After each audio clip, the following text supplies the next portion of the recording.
Hello, everyone. We're going to be joined by Kevin Allen shortly. Sorry, a little discombobulated here. A lot going on. And then we got to talk about last night. We got crazy stuff going on in hockey. And Mike, of course, has a bag on his head, which is not abnormal. Why? Explain what's going on here.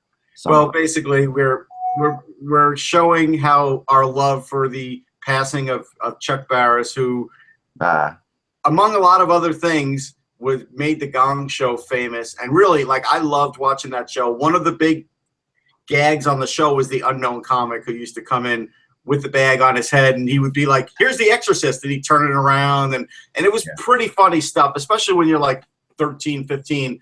The good thing about Gene the Dancing Machine was way ahead of his time. The guy couldn't dance, but you were laughing at Chuck Barris and all his antics, and everybody. It just became like shtick. It was like vaudeville. This show was like vaudeville in our generation, and it was just ridiculous fun. Probably cast members were probably drunk on the show. J.P. Morgan was probably drunk every show, but we loved it. It was hilarious.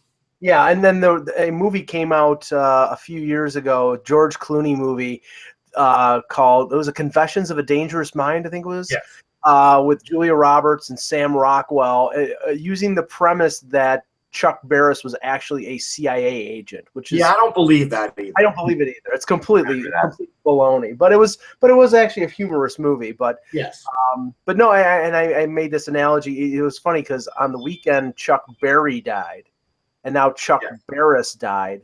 I was like, okay, Marion Barry, Chuck Norris, they should worry because the familiarity, the similarity of the names are just ironic.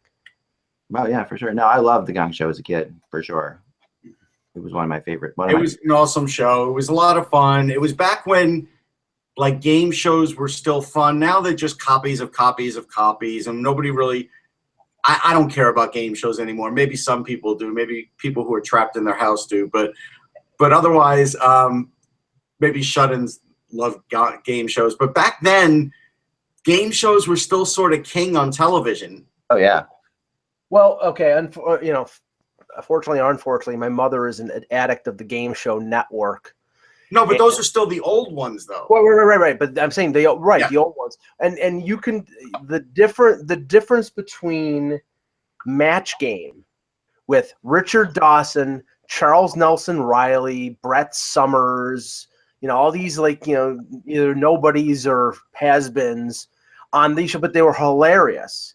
And the crap that is out there now, other than I think Jeopardy, because Jeopardy is Jeopardy's probably still good.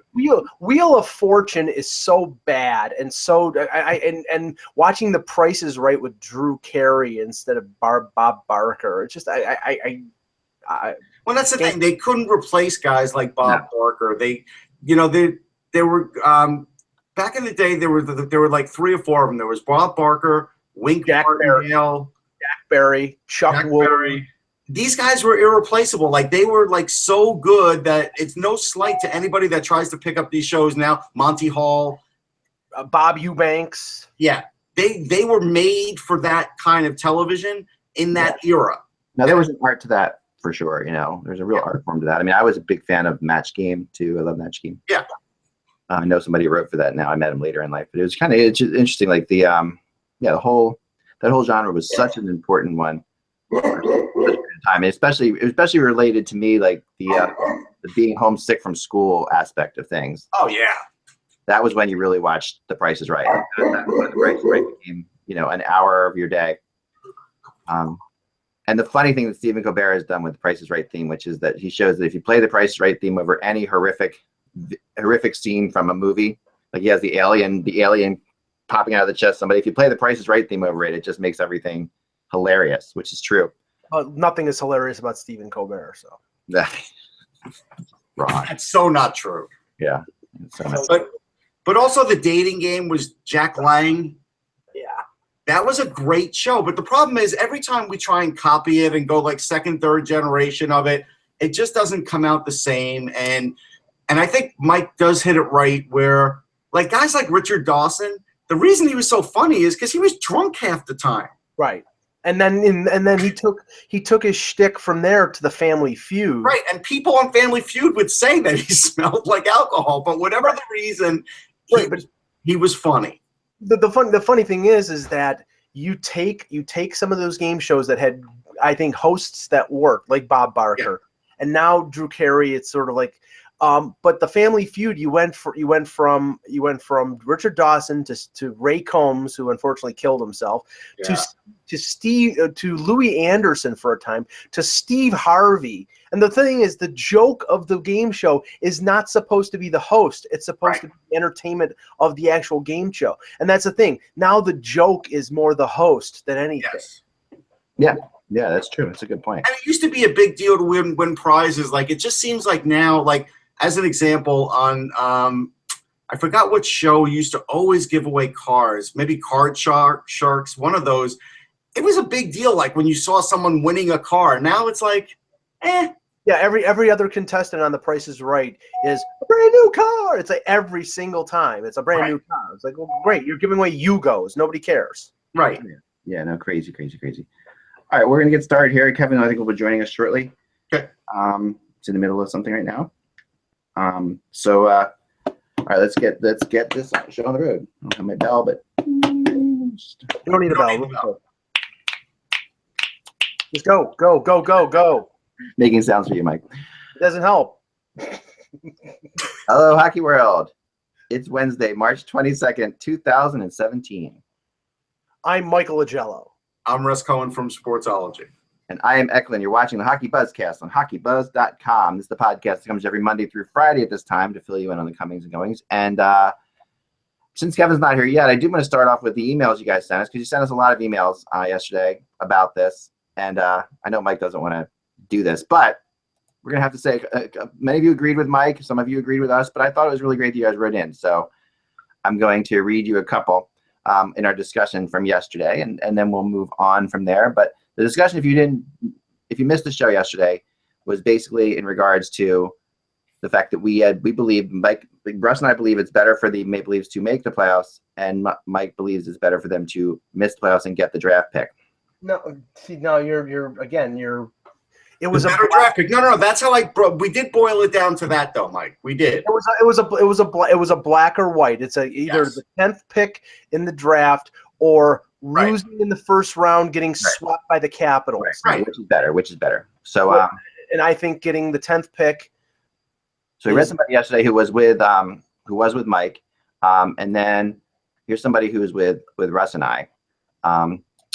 If you want to know the importance of going to the playoffs too early, ask Gretzky. The importance of watching the Islanders celebrating their playoff series win, ask Jordan about his beatdowns against the Pistons. I bet they wish they were just a lottery team after losing early in their careers. Prospects are not sure things, but playoff experience and a winning mentality builds confidence in the locker room. It creates a team identity, and it gets the fan base more invested than any other draft pick could. Once you reach the playoff level, fans have to trust your scouting to find prospects later in the first round, and your coaches to develop them. That is what puts you over the top amongst the league's best. Lastly, there's a psychological edge that a team gains by knowing they are a playoff team. The only way to know what your team is missing is by going head-to-head in the series with another playoff contender, especially a divisional champ, with a significant playoff experience, where matchups are most important. If you are sitting at home in April, all you can do is guess what holes need to be filled based on the regular season performance, rather than letting the players on your bench establish their roles and their legacies, so that the potential draft picks and free agents know what the standard is to be a Maple Leaf, and not just hear about a plan. As a Ducks fan, I would rather we make the playoffs. There you go. No. Totally unfair. As a Ducks fan, I would rather we make the playoffs and see who really contributes when it counts, so that the pressure is truly on our GM to take the team to the next level. That comes from Nicholas. I really appreciate it, Nicholas. That was, I think, really well written. Great answer. Well stated. And there's Mr. Kevin Allen. Hello, Kevin. Hey, how are you? Good. We are live. We're going through a little debate we had yesterday. But that Mike doesn't want to get into again because it was too emotional and too crazy. But no, because it was 2-on-1 and I was right.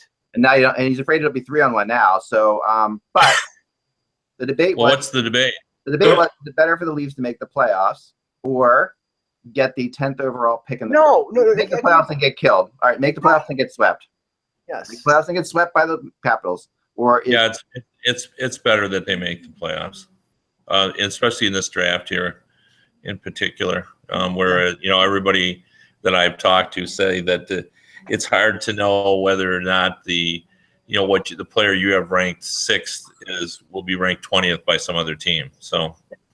I mean, my argument, Kevin, and we'll move on after this, hopefully, is the fact that I find there being a benefit to the Leafs making the playoffs if they get a matchup where they have the potential to win, like against an Ottawa or Montreal in the Atlantic Division. If they face Pittsburgh with all their playoff experience or a loaded Capitals team, I think they're going to get destroyed. And I don't see – I mean, yes, they'll make the playoffs, and yes, it'll prove to the management and the fans that the Leafs need to make steps to go forward. But I don't see a lot of benefit to it, whereas if they're competitive in a playoff series, then I think that there is some benefit. That's my point. Yeah, but I mean, I've always felt that you got to lose in the playoffs before you can sort of learn how to win, and I think that would benefit, Matthews and Mitch Marner and Nylander. I mean, those are guys that will benefit, greatly by having even a 4 or 5 game series. So yeah, I agree. And I think Nicholas made a good point too, that it is the playoffs often when you see where your team's really at too. And then when you're moving forward, it is often that teams make adjustments from the playoffs. Right. Based on what they see. I mean, look at the Capitals are a perfect example, right? The Capitals dominated the NHL last year, but then they get to the playoffs and they realize they're not fast enough to beat the Penguins. Right. Yeah. So then they turn around and they make adjustments according to that. Have they made enough adjustments? We don't know yet. But finally, I'll leave with one last email, because this is from a Leafs fan, and I think that's a good way to end it. Who is sort of in the middle, but he does say #I'm with Eck. But he says, after the Boyle trade, of which I was definitely not a fan at the time, and after the last few games, I can't say I would rather the 10th overall pick. We must make the Boyle trade worth it, and the 10th overall pick is no longer realistic. They are finally learning to grind out wins in the last few games. Had this almost perfect storm not come, I'm with Mike. As for Mike's hatred for winning, joking of course, sort of, I'd like to try to be the subtitles for him, and just note that I believe he meant Leaf Nation would happily accept missed playoffs one last time. So why not take advantage and take the 10th overall pick? So hopefully we don't have to rebuild for another 10 to 12 to 20 years. I was in favor of this until the very recent events. Always be a Leaf. That's from John in Toronto. So yeah, I thought that was interesting. Even from Mike's perspective, I mean, I think, and Russ can address this, but I think it's possible that the guy they have ranked 10th will be there at 15 or 16 when they pick. Just because, I mean, it doesn't mean those guys aren't players. It just means that this is a difficult draft. Everyone is saying to differentiate. It really comes down to personal. It's true. And it's true. I'm having debates with people that I know, colleagues, about guys, whether they should be, somewhere between 10 and 15 or 20 and 26. So it's real. The best example is Liljegren, right? He's like all over the board. Like some people think he's a top 6 pick, and some people think he's in the bottom of the first round. Yeah, there's a lot of guys. There's a lot of guys like that. Yeah. So I mean, it just depends on it. So like this, if there was ever a year where it just makes sense to go ahead and try to make the playoffs, this is probably it. You're not going to really, you may get the same guy you want. Like I wouldn't be shocked if, they end up making the playoffs and, draft 16th or whatever it is, that they say, we got the guy that we had rated 6th. Right. Like it's entirely, possible. So. Yeah, even if they don't actually have them, we hear that all the time. Oh, that was the guy we had all along, and for sure. I just think it would be a great reward for the Toronto fan base, who's really gotten behind this rebuild and really understand it. Like I've said this many times, but like it's so hard for the fan base to appreciate like how difficult it is for to successfully rebuild, and this Toronto group. For as tough as they can be on teams and on they've really understood it. Like they were behind it. Mike talked about it at length. Like the fans understood what needed to be done, and making the playoffs would be like a nice little reward without really any damage to the rebuild, in my opinion. I mean, even Leaf fans deserve to be happy once in a while. That's what it boils down to. That's what that's my viewpoint, is the fact that what I want to happen this year, let's just say I think a 4-game sweep or getting destroyed by Pittsburgh would leave a little bit of a bitter taste for what has been a fantastically successful season. If they, I would like this season to end with them having at least a chance of winning in the first round. Beating Ottawa like they normally do would be great. And if that happens, then I think even if they lose in the second round of the playoffs, everybody thinks this season is a success. Yeah, but you don't get to choose who you play in the playoffs. No. But I'm saying it's going to be a choice. It's going to be a choice of, would you rather them come up 2 or 4 points short, or possibly get swept in the first round? And it's still better to possibly get swept in the first round. Well, can we? It's a really big jump from not making the playoffs to winning in the first round of the playoffs. Like that. Right. You need to take that in stride. You can't just say, "Oh, it's better. I don't want to be in the playoffs until I know we can win a round of the playoffs." It doesn't. It's not going to work that way. It just won't. Can we move on to? Yes, we can move on. Let me bring up this statement that came out this morning from Renee Fassel, which I've been waiting on, by the way. I've been waiting. Renee Fassel, head of the IIHF, comes out and says, if the NHL does not come to Korea, they just can't go to China. Negotiations will be much different. Kevin, the last few days, as somebody who really doesn't care whether they go to the Olympics or not, especially in Korea, I don't know what the end game here is for Gary Bettman. Either you want to go and you're trying to get the best deal, or you don't want to go. And if you don't want to go, then just end this. Well, this is what I think is really going on, and you never really know, because Gary plays his cards very close to the vest. But I think it is being very truthful that the majority of owners do not want to go to the Olympic Games. That the shutting down the league causes hardship on some franchises. There's the potential for injury, and this is a $1 million business where parity is upon us, and losing your star player, could cost millions and millions of dollars, to franchises. So, there's a lot of reasons why they don't want to go. And the biggest problem is I think everybody understands that you should want to have NHL players on the biggest stage going. Everybody gets that, but it's hard to quantify how important that is. It's important and it makes sense, but they've never been able to figure out what they've gained by that. When it was in Vancouver, there was a lot of interest in it, but did it help grow the league? Well, it didn't feel like it, and so because of that, it's a hard sell. Now, Gary Bettman has a really interesting relationship with his owners. He picks and chooses his battles very carefully. And I've been told by a supporter of of going to the Olympics that right now, if you voted among owners, it would be something like 17-13 against, or 16-14 against, or someone in that neighborhood. There's at least probably 12 owners who would like to see them going. So rather than go in and support, because I think Gary Bettman, kind of knows that the league should go there, but I don't think he's willing to fight for it unless he has something that he can present to owners and say, hey, look, this is what we got out of the deal. And, it either has to be that they're going to be treated like #1 sponsors, like top sponsors at the Olympic Games, or they're going to be able to extend the CBA, which the players say they're not going to do, or there's some sort of an agreement for a 2 Olympic deal where, that involves some sort of maybe commitment not to reopen negotiations because there's that opener clause. He needs something to go back to the owners to, not to save face, but to be able to say, okay, look, this is why we should go. Now, could he get it done? I would say probably yes. Could he twist some arms?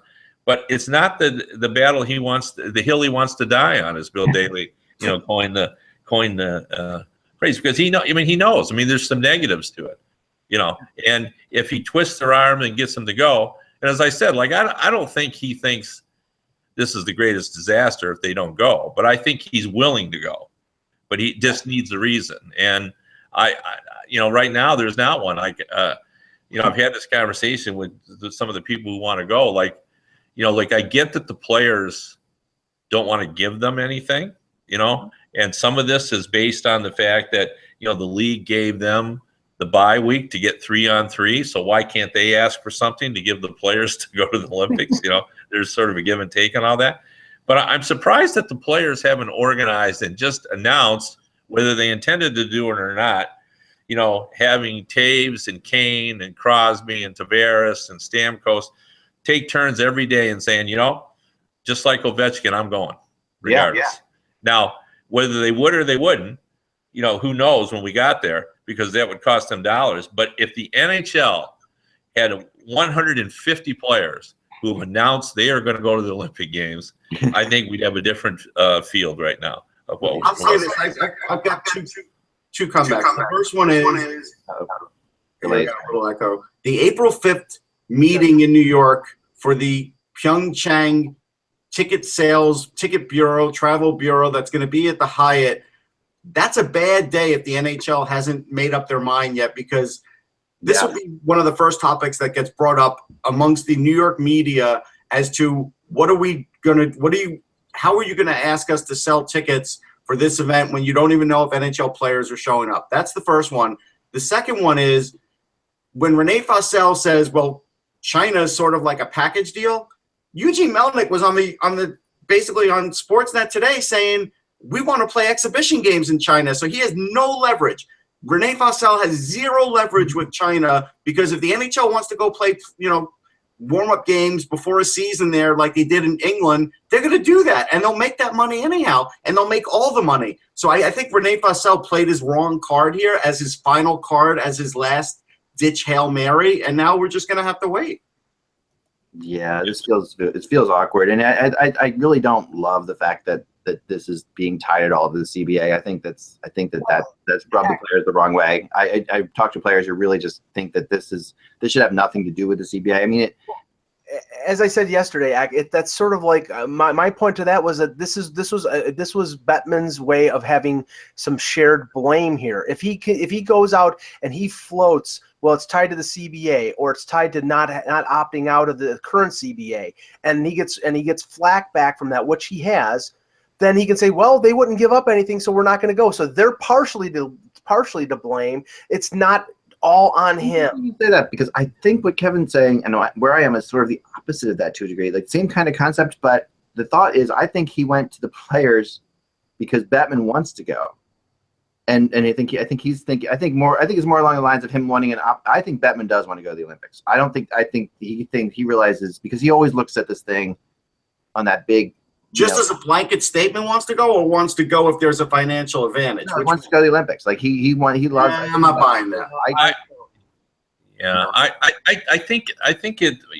I feel pretty comfortable in what I said. Is I think he sees the advantages of going, and he's willing to go. Okay. And like he gets it, like he understands it, that it's the biggest stage, but he also knows that, for the first time, it really is a majority against him going, and so he picks his battles carefully. That's why he's been successful in his relationship with owners. I think if Renee Fossell said, hey, you'll get half of the money for jersey sales if you go, Gary Bettman could then bring that to the owners, and the owners would say, all right, now there's a financial incentive for me to maybe risk having my players get hurt. That may be worth it, but they're not saying that, and they're never going to say that.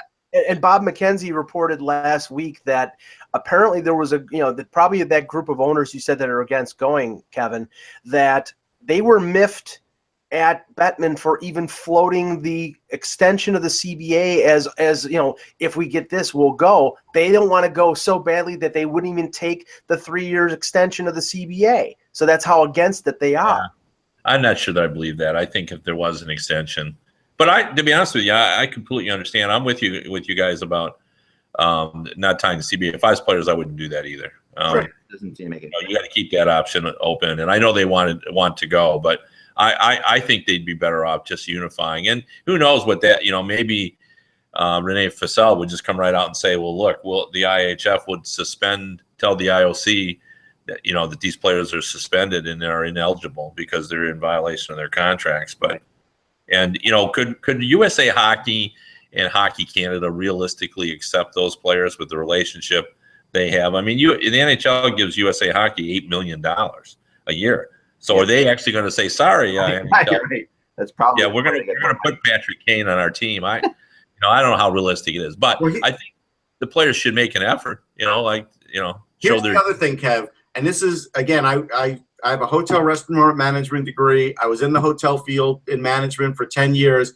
and when I hear that the block of rooms is running out April 1st and nobody has put money down on it, that has always been a telltale sign, because hotels are ruthless. It doesn't matter what country they're in. It doesn't matter where they are. It doesn't matter if you're the NHL. It doesn't matter if you're the IOC. Once that block is lifted, it's very hard to get those rooms back because they will just sell them. And so that's the other thing, is the IOC has not even put money down on these rooms, so they're not very confident that anything's going to happen. That's interesting too. Now, of course, they are giving some concessions. They are giving some money, and I'm sure the women's team would be okay taking whatever is being offered. Yeah, that's it. I mean, we're getting down to the short strokes there on, for the women's situation. This, I think it has to all be decided by this weekend, because the tournament starts a week from Friday, and. They basically, I think, have to have a team sort of in place, either the real team or the replacement team by early next week. So in order to do that, I think they got to know what's happening. And, there's a lot of complications to this that even go beyond the financial aspects of it. A lot of people don't realize this, but USA Hockey's board of directors is over 100 people, but there's 92 voting members. 92 voting members. And there are rules, the bylaws say that they have to give 15 days notice in order to hold a meeting. Wow. So, you could reach a tentative agreement and all this, and then not quite know how the board of directors, and that's always been a complication of running this organization. It's just the way that it's structured. It's really run by the people in the grassroots. Now, saying that, we all know how that works. I mean, if you hire a guy, the executive director, you give him sort of leeway to run the business. But on something this big, like whether or not they're going to pay women's players in non-Olympic years, which could amount to salaries, I think that would require, I'm just guessing, but I would assume that would require board of directors approval. That would be a significant change from the way they've done business. But Go ahead. Go ahead. No, this maybe explains why the women just are saying they just want to see progress. Maybe they realize this process is going to take a while. Mm-hmm. And it's going to take yeah. And I think there has been progress with regard to at least they're talking. And if you notice, nothing negative has leaked out. The aren't throwing any stones. And to be honest, my take on all this is this. Money issues are just that. I don't care. If the women got everything they want, 4 years from now, they're going to want more. And I'm not saying that because I think that's wrong. I think that's just the way we work in this country. The money issues always happen, whether you're not getting enough, like the women's program or women's players probably aren't, or whether you're getting plenty, like the NHL players are, but you think you're deserving of more. I mean, those things happen. So that eventually will get resolved one way or the other. The bigger issue here for me is, and the one where I think that the positives that are going to come out of this is really going to force USA Hockey to look at, what they're going to do moving forward to grow the women's game, because, they are now under the microscope, and they will be for many years. So they're going to be forced to make decisions about whether they should really have a women's national development program. They're going to have to make decisions about whether 30% of their budget, as they claim, is going to women's sports. Maybe it should be 35 or 40, even though there's only 13.5% women membership, because maybe they should devote that so they can grow that 13.5. I mean, all of that I think is very much a positive. The money aspect of it, look, I see both sides of that. I think the women, deserve more than they've gotten, for an Olympic tour. Even if you accept what USA Hockey says about getting, $3,000 a month because $2,000 comes from the USOC and they give $1,000. The players see that as only $1,000 from USA Hockey, and then $2,000 is being separate. But even if you buy what they say, that's probably not enough. That's basically 18,000. Not probably, it isn't enough. 18,000 over a 6-month, period for, preparing to, represent your country in the Olympics. You having to train on your own and have your own expenses. Yeah, right? So I think they have legitimate, complaint on that. But I think what everybody is split on is whether or not they should be paid in the off years, and if so, like how much money. I mean, the USA Hockey's claim is look, they don't want to be a substitute for a professional league, number one, and they don't want pro athletes as employees. And I think that's a fair position to have. Now, does that mean they shouldn't give them any money? Nah, I don't think so. But I understand their position on that as well. But I think for the most part, public sentiment is with the women on this, and I certainly understand that. I really wouldn't want to guess what's going to happen. I do think USA Hockey's in a terrible spot. According to the IIHF rules, they have to put a team out there or pay $30,000. Right. Which it's not the end of the world, but when people are accusing you of not paying enough for women's hockey, they have to suddenly give in $30,000 because you can't put a women's team on, or they're going to have to put a replacement team on, and that now will become a story for 30 years. Yeah. Right. Right. Every year we'll be finding Hillary Knight from now until she's a senior citizen, saying, remember when you led the rebellion, and then they put replacement players, and and the other thing is they can't possibly bring aboard anybody who's actually in the pool, because now you're setting yourself up for tension for years to come within the dressing room. So you're going to have to get one-off players who, maybe seniors in college, who are, you're a top player at Brown and you're going to Wall Street to start your career. So you'll play now and go off, so, and those, can you imagine what social media is going to be like? Yeah, for those women, if they have replacement players. I mean, do you really want to subject, those players to that? I don't know. I don't know whether that's. I mean, I will say this, Kev.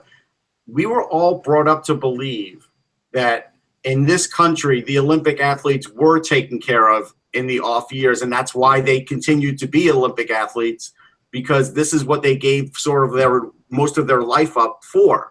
And so I think that's why this has become such a big issue, because when people found out that maybe that wasn't exactly the case, they were shocked. Yeah. Yeah, no, I mean, I think that's fair. I mean, I guess what it'll come down to is, what is fair? Should they be paid like WNBA players? Mm-hmm. Right. Should they, they certainly, the big thing is, the soccer comparison, but, that one's difficult. Like, as I said, I'm very sympathetic, and mostly my sentiment is understanding the women's situation. On the other hand, I'm a realist, and I know that their situation isn't the same as soccer players. I'm a soccer fan as well as a hockey fan. My wife was a longtime coach. I have been to women's national soccer games, and the places are packed. Yeah. And I know there's a lot more revenue generated in that sport than in. I've been to women's games where obviously they don't draw as well, and I was trying to, I don't really, and Russ knows much more about this than I do, but the Women's Pro League, I was just trying to dig up some information. I don't even know if this is true, but I found that their average attendance went down this year to 750 a game. Yeah, it's definitely down. I don't know. I didn't know it was down to that. I know they're drawing well as the playoffs are there, but yeah, the regular season is definitely down. I mean, I really shouldn't speak to it because I really don't know anything about it. But, and that's just for the NWHL. I don't know how the CWHL is. I really don't know. Yeah. as I said, I really shouldn't comment because I really don't know much about what they're doing. But I only bring that up to suggest that the revenue streams created by women's hockey, are simply not in the ballpark with what we see in women's soccer. So, there's really, even though the spirit of the soccer attitude is what the women want to embrace, they can't really get their arms around, or can't really embrace that it's reasonable to expect what soccer players are getting. Well, yeah, and here's the thing. I mean, I've been to those soccer games too, Kevin. And the thing is, how I've been to those soccer games is because I found out through my daughter's soccer team, who told me that the women's soccer team was coming to Wells Fargo Center or whatever, wherever they were coming to play, and that when you go to those women's soccer games, the stadium is filled with girls soccer players, and the issue is that the amount of girls hockey teams in this country is nowhere close to the amount of girls soccer teams. So you can't really. But if they were to take these women and give them more money and make them more full-time-ish employees, they could send them around and they could use them for more, and they could do them, and they could do different things with them to try to spread their game better. That's where I think they have to think about it. That's what I think they should be doing. It's not just that you just basically eloquently stated their argument. They want to be full-time employees. Yeah. And during the off season, and spread the gospel of and then have time to train and be paid a salary. Now, the big question and the big argument would be, like, what would that salary be? I mean, if you're going to pay those women $100,000, 23 players, or I guess that's what's in their program. I don't even. Yeah. I mean, I don't think it has to be that high because the reality is these women are used to doing they're used to paying to do it. I mean, the fact is, if you just give them something here, I mean, they know that they're going to have to supplement their income somehow. They know. I don't think they realistically think they can be full-time people, but at the same time, they can be used in different ways. You can make some of them full-time. You don't need to send 23 people around every arena. But you get Hillary Knight, you get a couple other people around that you can make full-time that you can send around.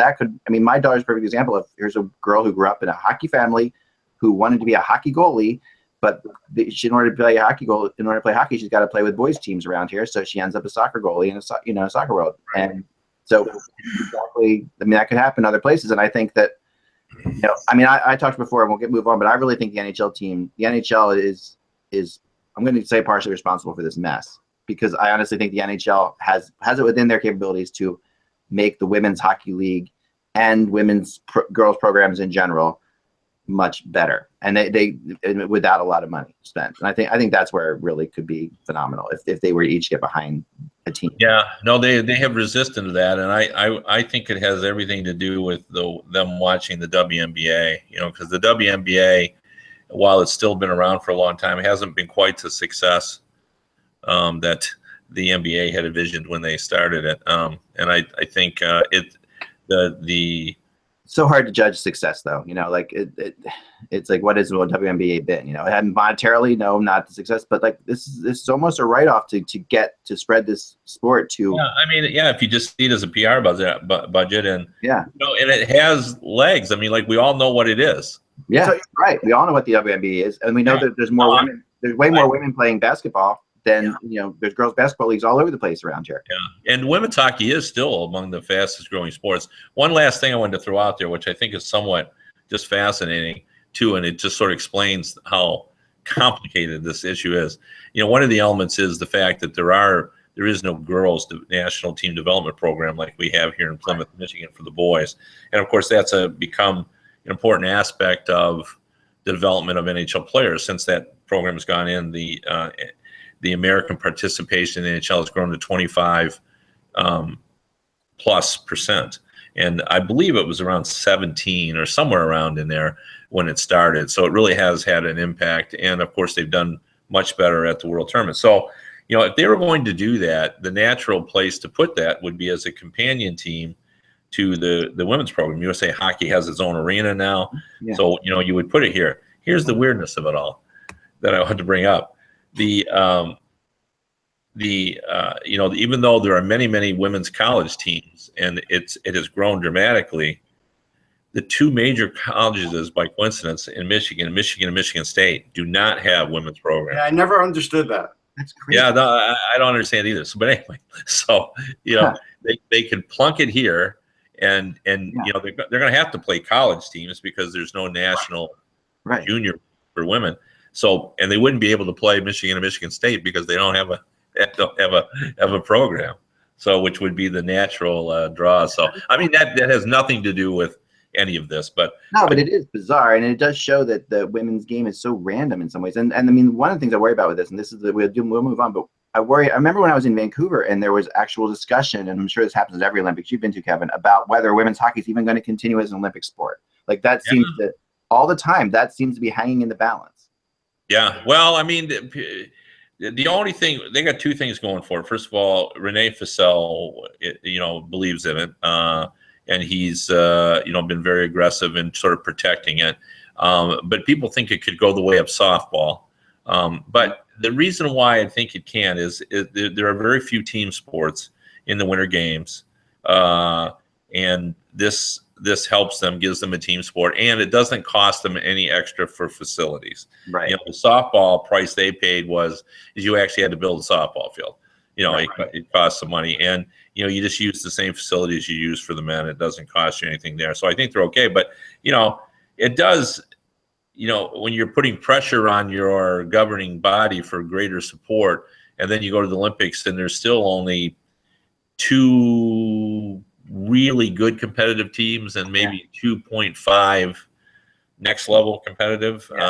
It is difficult. So it really is. All right, you have a great article today, Kevin, in the USA Today, as is per normal. On this one on Henrik Zetterberg and 7 other NHL players whose seasons are flying under the radar. And I love this article because this is a lot of these players I really had. These are the kind of players that you've heard about all year, and when you put them down, they're like, yeah, he has had a good year, hasn't he? Type thing in the back of your mind.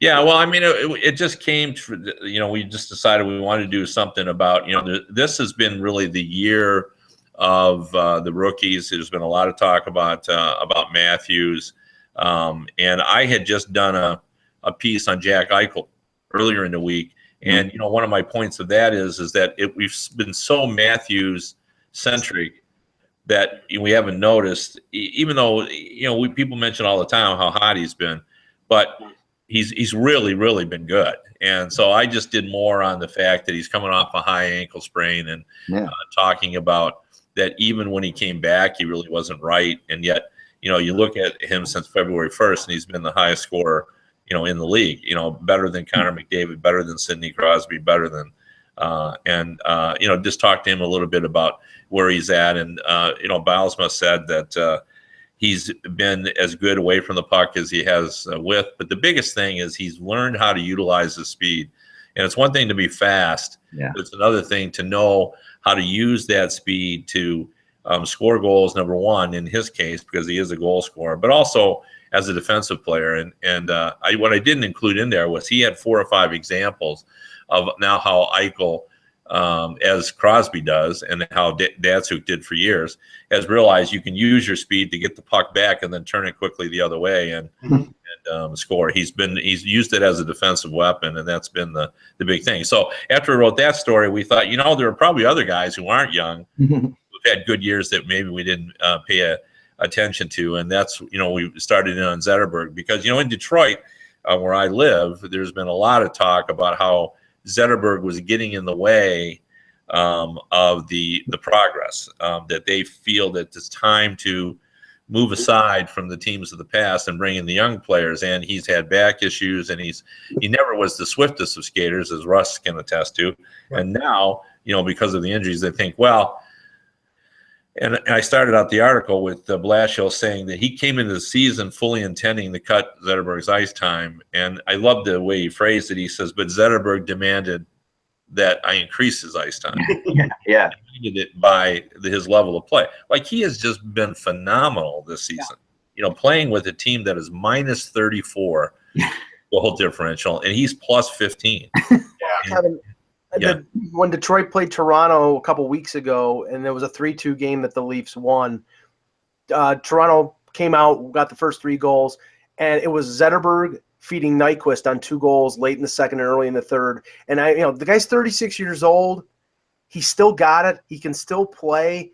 And I'm just looking at the Wings and where they are as a franchise. I know they're going into a new building, but I wonder whether Zetterberg is at the point where maybe I would want to win another Stanley Cup, and I probably can't do it with this franchise. Whether his goal is to be a career-long Red Wing like Lidstrom was, or whether he wants another chance at a Stanley Cup.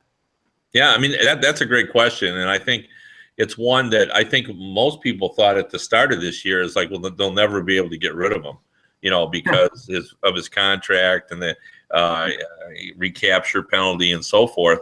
And now I think that's not true, that at some point, you're going to want to have Zetterberg. And he didn't say specifically what he did when I talked to him, but he's redesigned his training methods, and he's even changed the way he does things on the ice. And again, he didn't go into detail, but the powers of observation would suggest he's utilizing his backhand more, which is among the best in the league in terms of passing and shooting.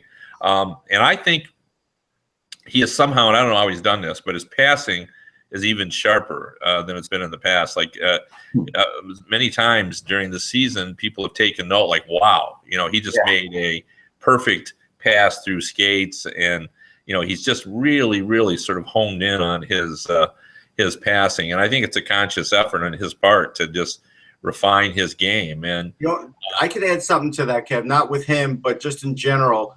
Last couple of years, when I've been writing about prospects and talking about prospects, I've been noting that some of these players now have been really making very hard and very forceful, accurate passes. Like that's a new trend that I've noticed in the game for a couple of years, coming from the young players, where they're not just making these great feather passes anymore. Now they're making these passes with great velocity. And so he must have picked up on that. And the stick handling has increased too. I mean, all this is skill. It's just skill levels in general have increased. Yeah. And for an older player to be able to pace that is pretty amazing. And then to see him, actually, I talked to some player the other day about a defensive guy, about who the hardest guys to play against in the league, and he said Zetterberg was one of the guys he gave the most space to. He said, I have to give him space.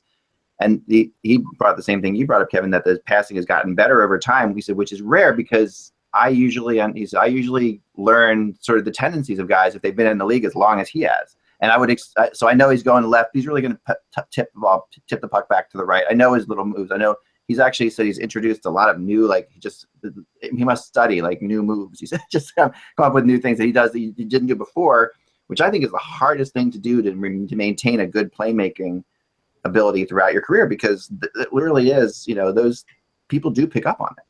They pick up on it. Well, I mean, Dylan Larkin brought up a good point that whoever Zetterberg plays with suddenly becomes the hottest scorer on the team. That's he said, if you put your stick on the ice, he finds it. And but there were other players that we also brought up. Michael Granlund was a guy that I think really fits the bill, and I think you got to give the Wild credit for patience. His development has been slow. To say the least. And now all of a sudden this season, he's just taken off and, suddenly become among the top scorers in the league, and really been the scorer that they thought he was going to be when he was drafted. And then, there were some other players like Paul Byron. How do you explain him? Made it through waivers and ends up in Montreal, a team that, despite the fact that we think he's a better or the Montreal Canadiens are an improved offensive team, they're still mediocre at best. Yes. And they've really benefited by his 20 goals. Well, I mean, here's the funny thing about Byron. I brought him up a couple of times on the show. I interviewed him at the Winter Classic a year ago, and he was a little taken aback when I asked him about how many goals he had at that point of the season, and almost as if he doesn't want to think back to that kind of player that we all thought he was, but he's a different player now in that system. And I appreciated the feistiness. He gave a good answer. He wasn't mad, but I could tell that I struck a nerve in the sense that, I'm not that guy who's floating around the league anymore. I've sort of found my place. And I think he found his place at the right place, right time in Montreal, and everything just came together for him. And Kevin, if there was a poster child for the defensive incompetence of the Edmonton Oilers, another guy on your list was Justin Schultz, who they basically gave away for nothing. And when Letang was out for almost a month earlier in the season, it was Justin Schultz who picked up the slack and played point on the power play. He's been a godsend for the Penguins. Yeah, I think it was coaching. I think it was Edmonton's lack of coaching for the previous coach that hurt Justin Schultz more than Justin Schultz, because I think we saw in the playoffs, and I remember interviewing Schultz pre-Stanley Cup, that it was coming on for him and he was feeling comfortable there, and that was the team he always wanted to play for. It just clicked. It all finally clicked for him.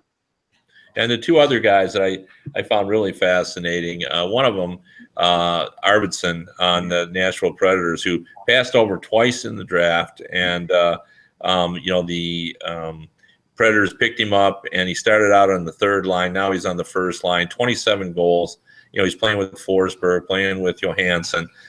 Small, dynamic.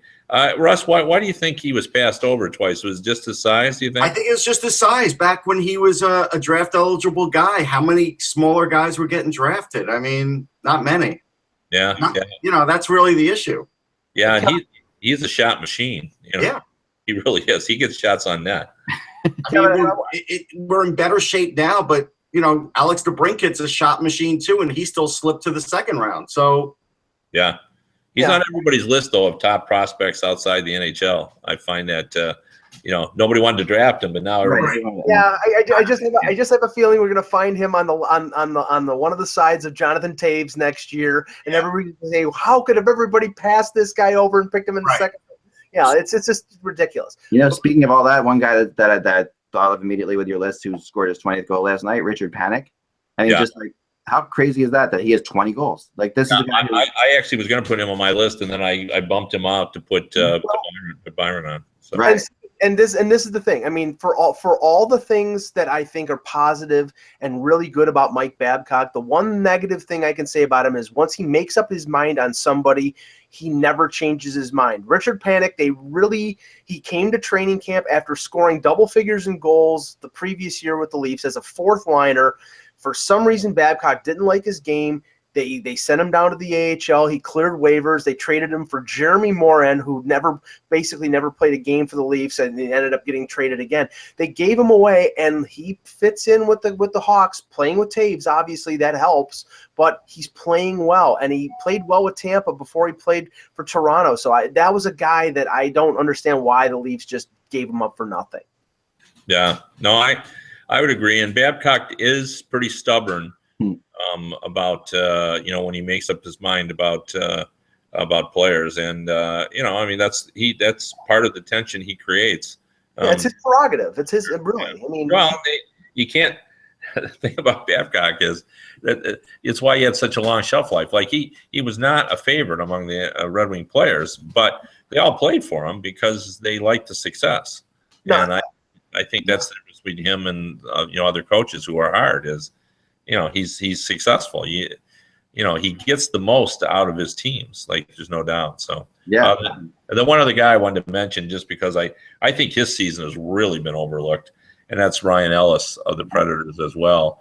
Look, I'm not going to say that he's as talented or as impactful as Subban and Yossi, but he's probably had been more productive this year given his ability.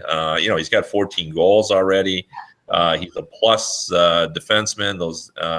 I think he's the leading plus-minus defenseman on his team, and I think he's playing almost 25 minutes, at least 24 anyway.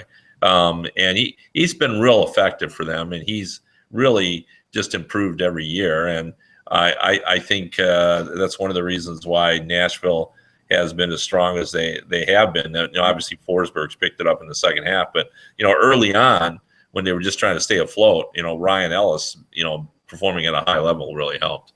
I remember last year talking to somebody about a trade rumor came up about him, and I talked to somebody in Nashville, and I was told instantly, never, that they would not move him. That Peter Laviolette said he was just untouchable. Laviolette loved him, thought he was, this is where he was going to go. He was an absolute stud in juniors. Like Ryan Ellis was he looked like Bobby Orr at times. He was so dominant. So I think Nashville had no choice but to wait because they sort of knew all of those attributes were there and they were waiting to come out. But he was also stuck behind some pretty great defensemen.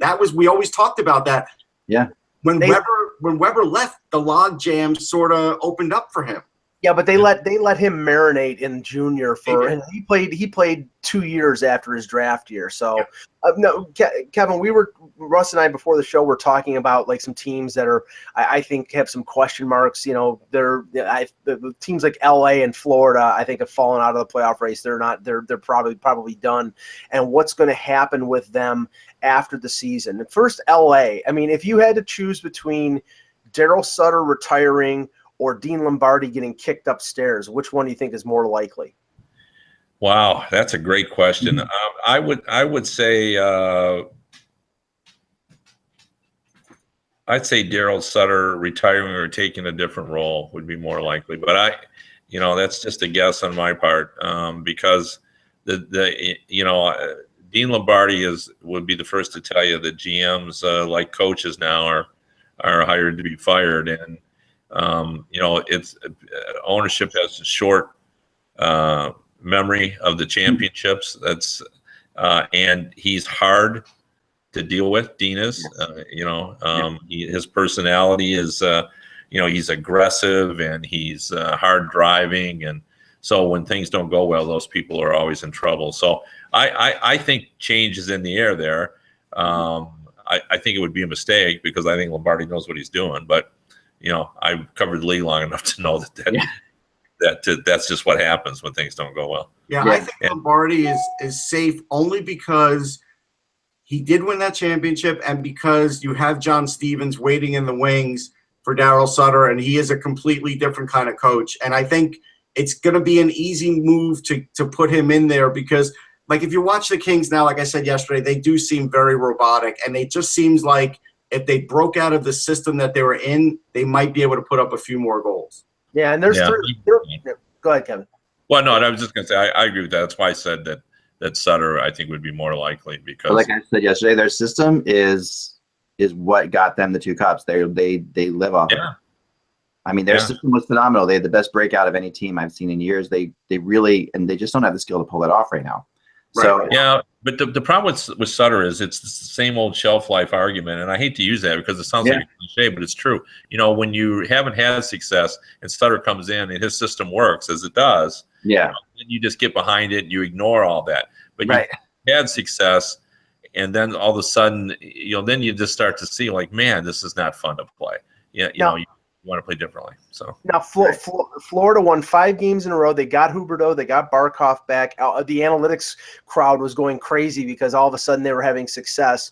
They lose Luongo. They go 2-8-1 with James Reimer in goal. They're done.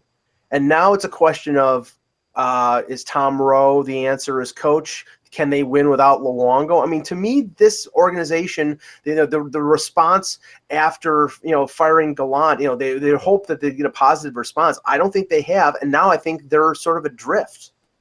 Well, I think it all goes back to last summer when they basically ripped apart their defense for a team that really had performed at a high level, and I'm not saying that those guys aren't good players, but it was working. And then they got rid of Gallant, who, got the most out of that team. And I think that was the mistake. To me, if I'm Viola, I tell Dale Talon, Dale, whatever you did to build this team up, do it again. And hire whatever coach you need to bring in. Put Tom Rowe back as your assistant GM, and let's start over again. Let's get a redo because it was going well. Yeah, right. I think at the time, Kev, when we were talking about it preseason, it's like the NFL. If you have cohesiveness on your offensive line, you generally have a pretty good team and a really good offense.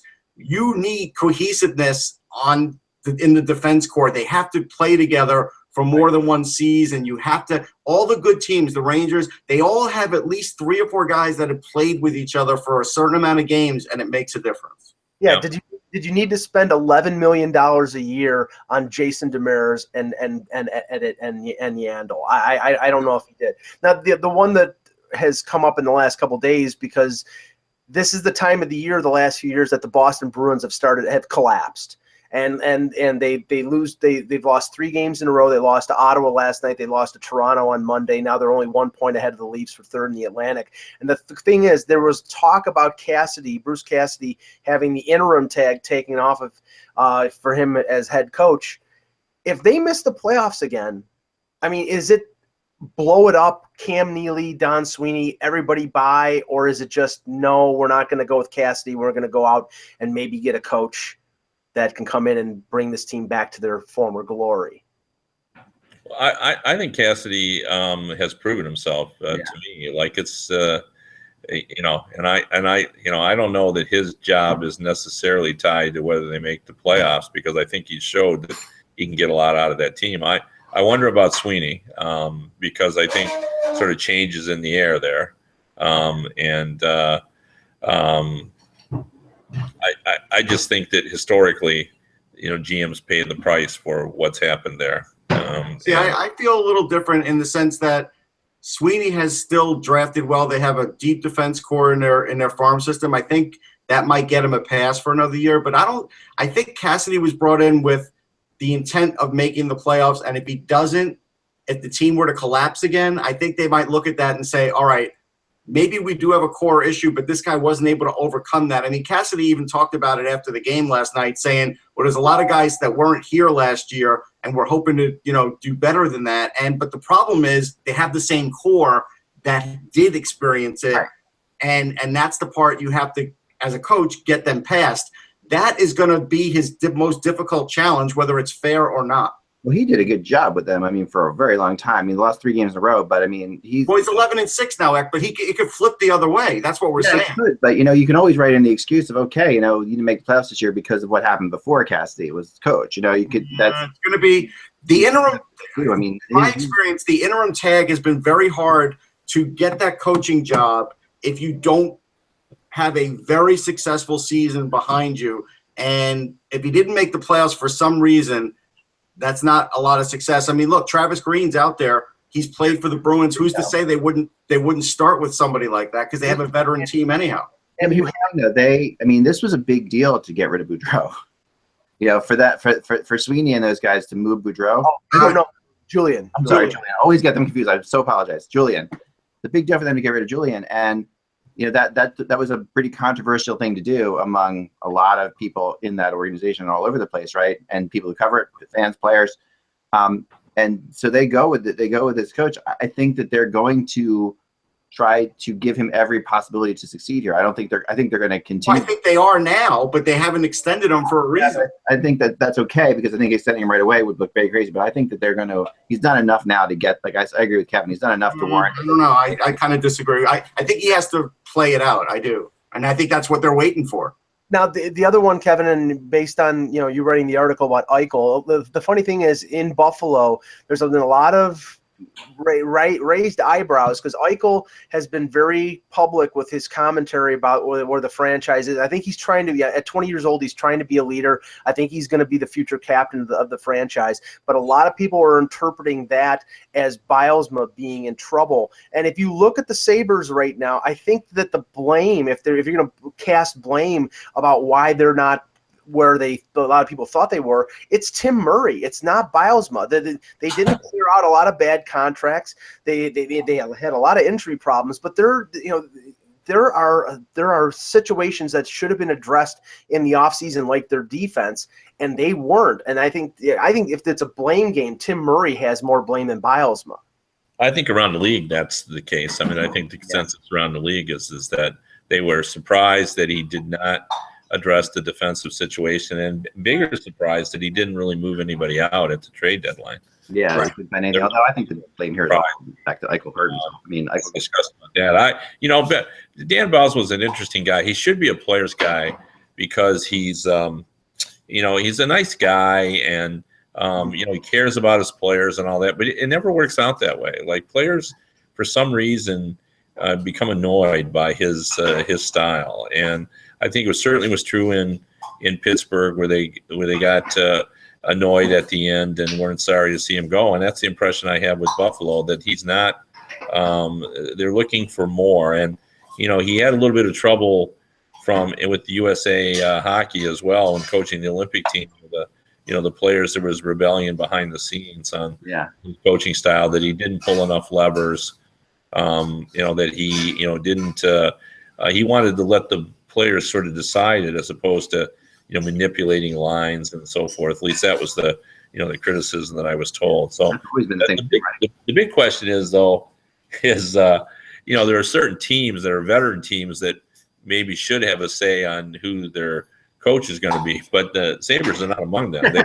Right. That's a really young team, and it seems like they're in charge there. Here's what I was going to say about Bylsma. Yeah. When they were going through all these injury problems, Eichel as well, he kept them pretty steady. Their record was way better than what we felt like their talent level was for a lot of this year. And I think it's easy to sort of rip Bylsma because of this problem that maybe exists or doesn't exist with players. But at the end of the day, a young Brandon Dubinsky did not like John Tortorella. Couldn't see him go fast enough, didn't like playing for him, and now he is like the most favorited guy on the team, and he loves John Tortorella now that he's a few more years mature, and I think that has something to do with it too. Oh, I agree. Yeah, I like Dan Bylsma, so I hope he doesn't get fired. So me too. Sorry. I apologize. That bell means that it's time for the NHL Draft Lottery Simulator. Okay. So far now, last night, by the way, the Colorado Avalanche did indeed clinch being the worst team in the NHL this year with their loss. So, we have a sound effect for that. They have yet to win this. Do we actually have a Nolan Patrick sweepstakes? Absolutely. Okay.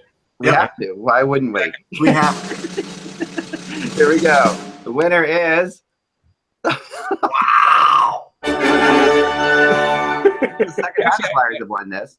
I think he's born to be a Flyer. Don't you think so, Russ? I think there's something to that because he does play a heavy game. They've been dying for that one other big player besides Couturier, a big young player. So, there's a lot of sense to that. Yeah, no, I like that. Let me ask Russ one question before we go, because I'm kind of wondering. Is there any possible way that Nolan Patrick is not the number one pick? I don't think so. Okay. Just curious. Give us the other two picks, Zach. Next up, Dallas and Florida. Okay, so there you have it. Colorado again has not. They haven't even been in the number. Despite the fact they've had the best chance every time we've done this so far, they haven't even really been one of the top three. They've never won. The draft lottery simulator hates Joe Sakic. Hates Colorado Avalanche. For what it's worth, there you have it. Well, remember, without the buzz, it's just hockey, folks. We will see you tomorrow.